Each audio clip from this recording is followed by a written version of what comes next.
Magandang gabi, Philippine Air Force. Alamin natin ang magiging lagay ng panahon ngayong gabi, Wednesday, 18 February 2026.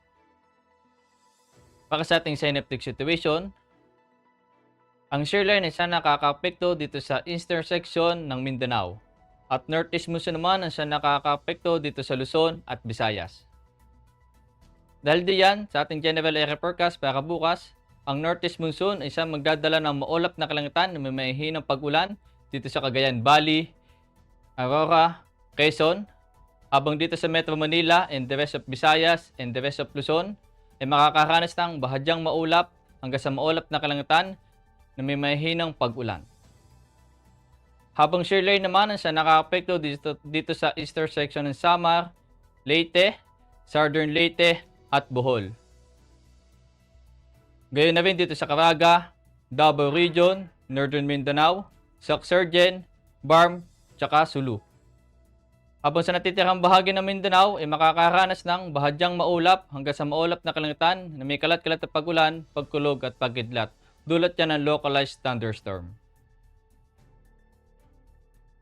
Para sa susunod na 3 araw dito sa Metro Manila, Cavite, Lipa, Angeles, Puerto Princesa, Calayan Island, sa susunod na 3 araw mula Biyernes hanggang Linggo ay makakaranas ng bahagyang maulap hanggang sa maulap na kalangitan, may kalat-kalat na pag-ulan, pagkulog at pagkidlat.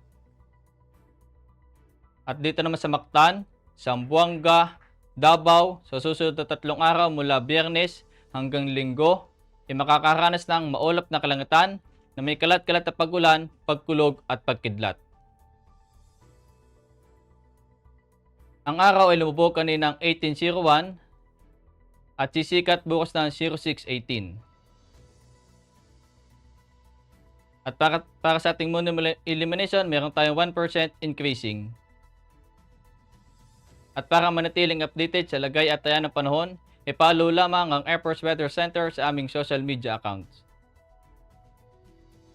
Sa ngalan ng aming commanding officer na si Colonel Alvin John Q. Gador, Philippine Air Force General Staff Corps, ako si Airman 2nd Class Ever C. Amazona, your weather broadcaster ng Air Force Weather Center. Muli, magandang gabi, Philippine Air Force.